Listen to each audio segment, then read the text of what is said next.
Today's Curiosity Teardown is accompanied by Fort Garry Dark English Mild Ale from Fort Garry Brewing right here in Winnipeg.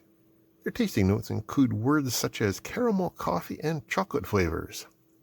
This is one that I've had many times before, and it's an old favorite. So for today's Curiosity Teardown, I'm going back in time quite a bit. This is a 7-inch digital picture frame. Do you remember when digital picture frames were the big thing? Yeah, a couple of decades ago. Got this one at a yard sale for an entire $1 last summer. So here's what we got in the box. We have a power supply, which is 9 volts, 1 amp. That's not an especially common power supply voltage, so that could be good to add to the collection, assuming I don't continue using this thing, which I probably won't, but you never know. Also, we have a manual, we have a remote control, and we have the unit itself. Very little information on the back of this thing, just the power supply voltage. I'm going to guess that the battery in this remote control is dead. Because why wouldn't it be? Oh, wow, that's a surprise.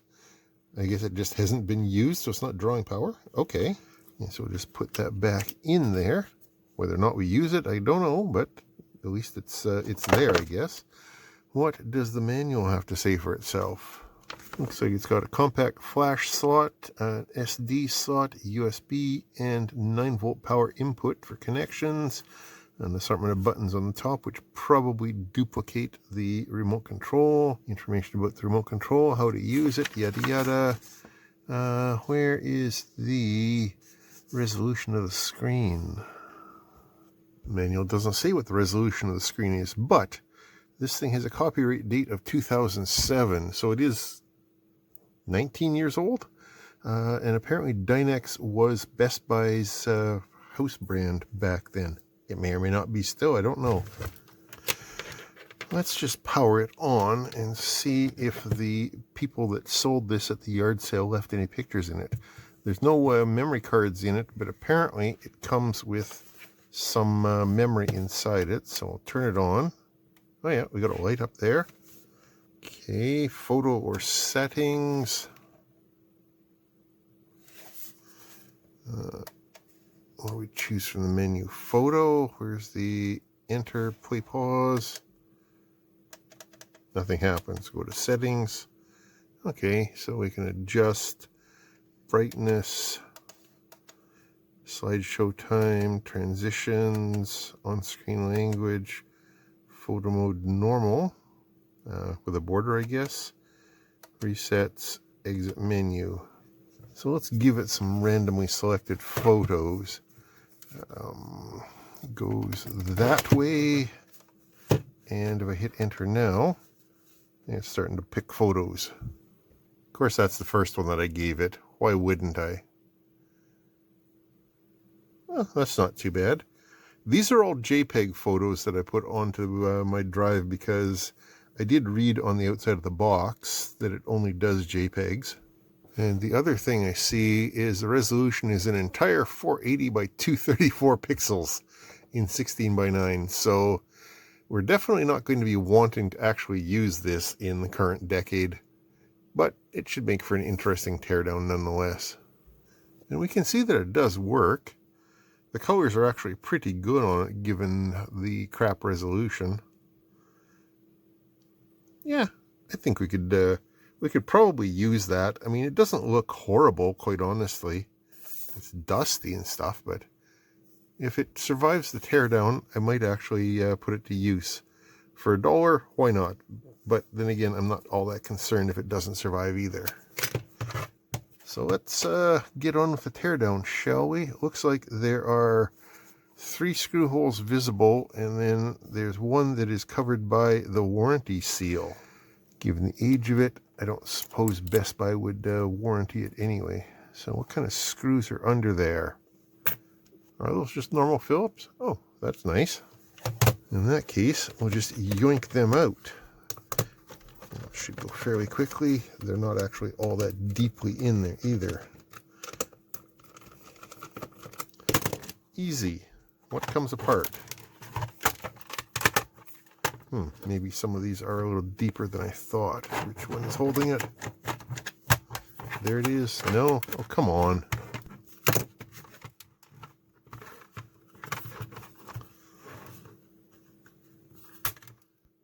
Some sort of clippage along the top there. Okay. And then does that come up? Oh! Underneath that black bezel, there's one more Phillips screw hiding that holds on this clear plastic surround. I didn't notice that thing lighting up. You'd think you'd want something like this to be edgelit, wouldn't you? If I was designing it, I'd do that because that would look cool. But it doesn't appear that they did that. So here up in the corner we have an infrared receiver, which looks exactly like the same infrared receiver module that you get in pretty much every basic Arduino starter kit. So that is nifty. How do we lift this out? That screen is just held in there by friction and the front panel. But we have the big old ribbon connector down there, which has a piece of tape over top of it. So let's so we can get that out of the way so we can get at the connector underneath it. It's one of this types, and you pull those guys out of the way, and then that should just lift out, revealing that the backlight wires are soldered down. Well, that's inconvenient. And it also reveals 4 more screws, because this is the solder side of the board, so the only components on it are a couple of surface mount things like that chip and a bunch of resistors and capacitors. So we'll just get busy with these screws here. Fumbly, fumbly. 1, 2, 3. The 4th one up there.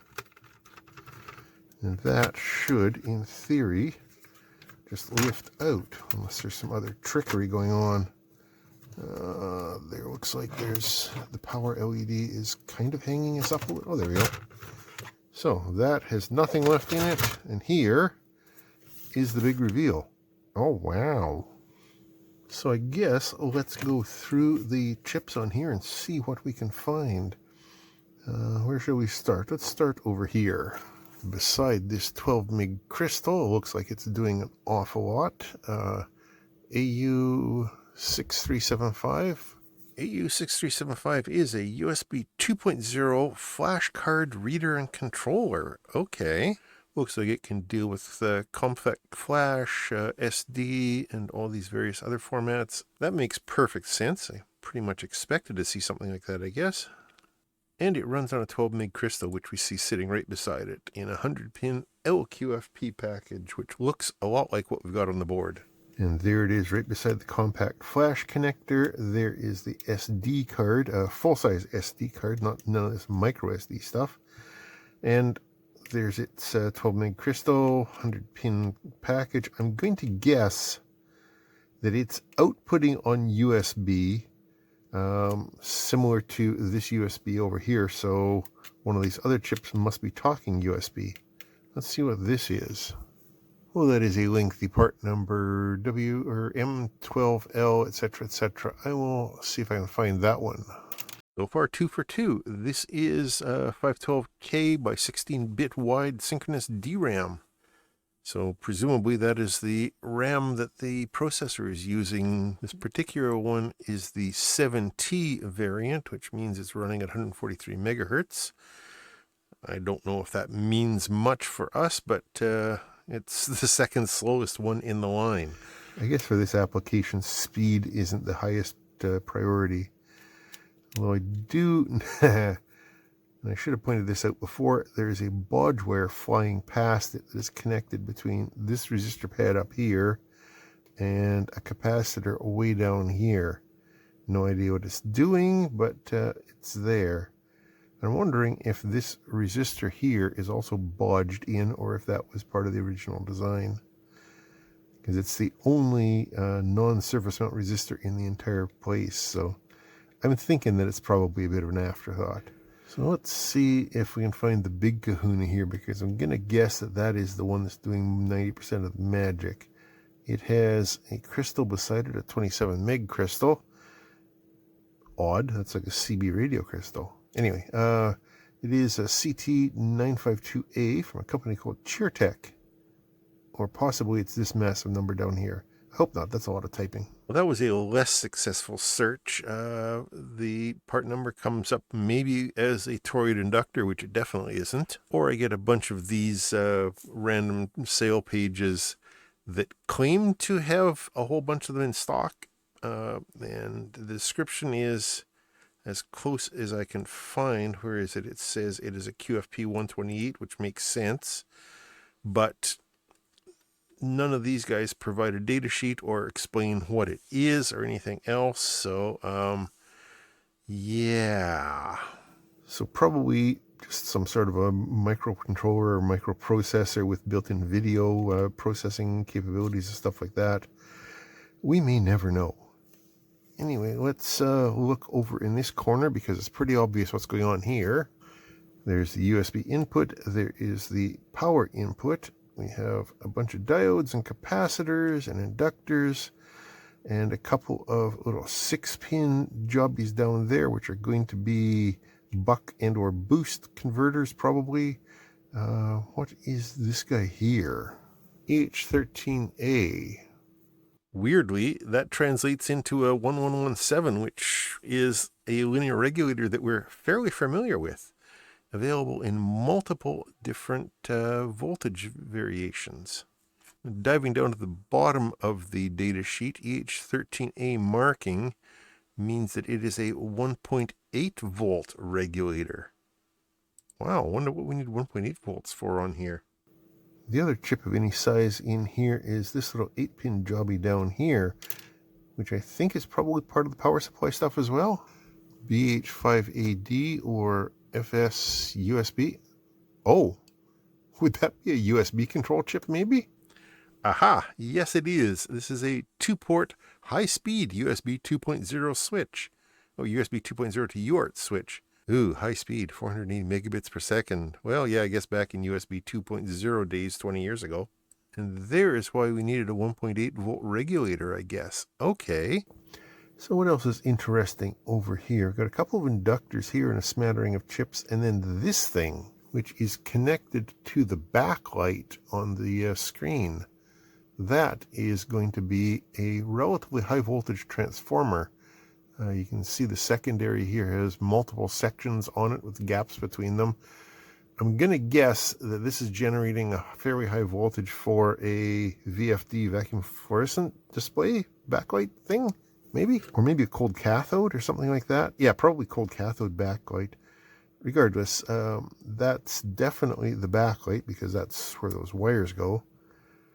I wonder what's driving it. There's a pair of STM4532 chips, which is not the same STM that makes microcontrollers. This is Samhop Microelectronics, and these are dual FETs, available in both N and P channel. Oh no, not available in. Each one has one N and one P MOSFET in it. Oh, that's neat. On-state drain current, 15 amps. Wow. Those are capable little dudes. So yeah, it makes sense that those are going to be driving the primary of our transformer here, and they're probably being run way under their capability, I would guess. That's nifty. Oh, I remember that there was one chip on the other side of the board here. This guy here, just over by the connector for the screen.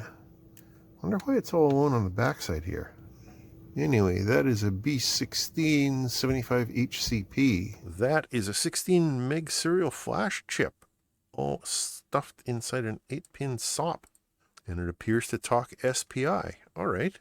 I guess that makes a certain amount of sense. So that'll be what the box is talking about here. 16 meg of internal storage, holds up to 15 pictures from a 4 megapixel camera. Anyway, that's about all we can learn from this thing. I think I'm going to try and put it back together. I don't know if I'm actually going to use this or not, because it is a fairly low-res thing, but it might be interesting to just put some random pictures up and hang on the wall, I suppose. I don't know. We'll see if we can get it back together or not. This is always the trickiest bit with these, getting them back in.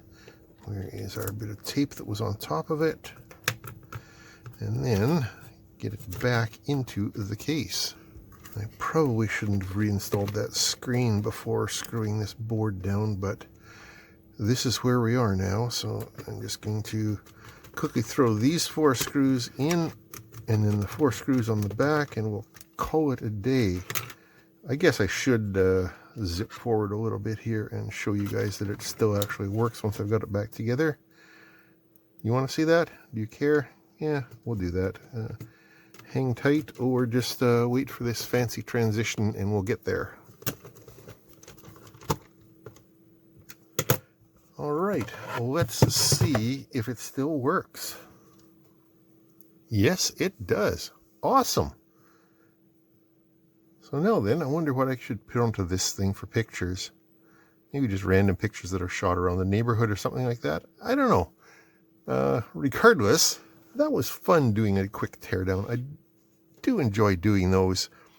It's not the most informative thing to do, but sometimes you learn stuff. You find chips that you never knew about before. This one, I don't think I'm ever going to use the remote control. Well, actually, oh, it still works. Okay, cool. Slideshow mode. Maybe it will use the remote control with it. Or maybe this remote control will just be added to the remote controls that I've got for various random things. I don't know. Anyway, thanks for watching. I appreciate that. As always, questions and comments down below. How many of you guys actually had one of these kind of things back 20 years ago when they were all the vogue? I don't know. It was fun. Anyways, yeah, thanks for watching. Talk to you later.